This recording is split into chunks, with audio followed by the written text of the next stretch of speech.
Senator Alexander, Chairman Alexander, thank you very much, and I guess I lucked out with not having to alternate here. I want to thank you both for working with the Albuquerque District to fund some important New Mexico projects over the last few years.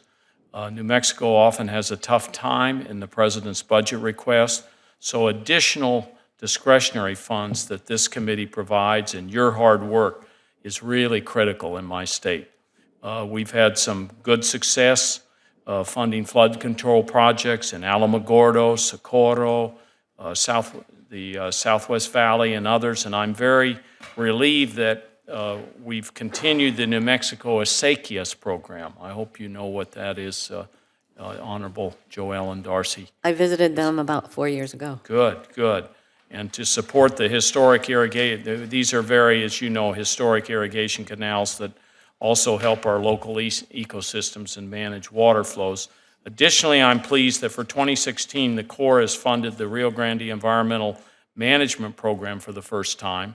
It will be important to continue that effort, which will link together stakeholders and watershed information to encourage collaboration on water challenges and minimize the potential for counterproductive conflicts. And finally, I'm glad we're making progress on reimbursements under the environmental management accounts, specifically for Rio Rancho in 2016.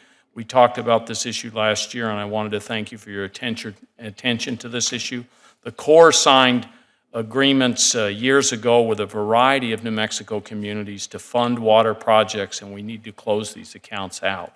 So given our recent success, hopefully this is an easy question. Will you continue to work with this committee and stakeholders in New Mexico to advance these kinds of projects in a fiscally responsible way if this committee continues to provide additional discretionary funding for the Corps? Yes, Senator. Thank you very much.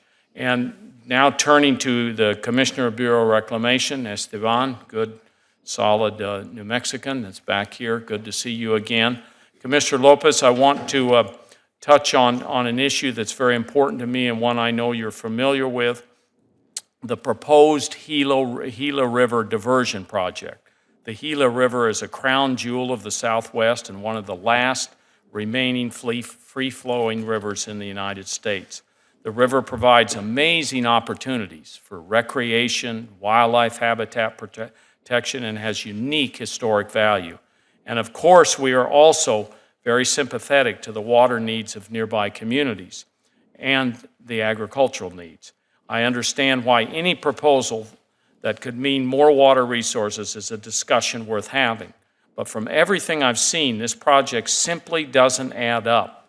My understanding is that a diversion has the potential for about 14,000 acre-feet of water, but with significant technical challenges and only in a wet year that won't happen very often, with construction costs estimated near $1 billion and would need NEPA approval for disturbing a relatively untouched river system.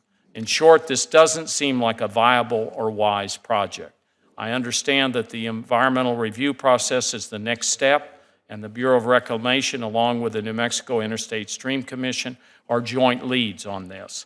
What kinds of analyses will be included in your comprehensive review process? Will the costs associated with this project be thoroughly reviewed in an objective way? Because I've said, and please go ahead with those, Esteban, and then I'll just finish with these last couple of questions. Good afternoon, Senator. Yes. It's good to see you. It's a pleasure. Great to see you. And so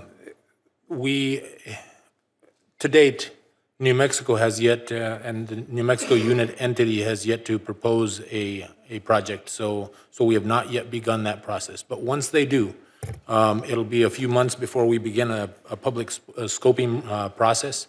We would develop a full range of alternatives that would be evaluated in that process. And we would assure that there's a robust analysis of this that would comport to the federal principles, requirements, and guidelines for water and land-related resource implementation studies.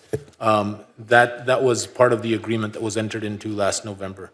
And specifically, you asked about what type of studies would be looked at, and we would intend to look at the impacts on fish and wildlife, hydrology, land use, cultural resources, recreation and ecosystems, and by all means, the economics of the of any proposal that comes forth. So we are committed to a robust evaluation of this. As you say, the Gila is truly a jewel in the Southwest, and it's something that needs to be protected. Thank you. And Senator Alexander, I'll submit the rest of my questions to Mr. Lopez for the record, but I just want to say that I've seen estimates that range from $500 million to $1 billion for construction.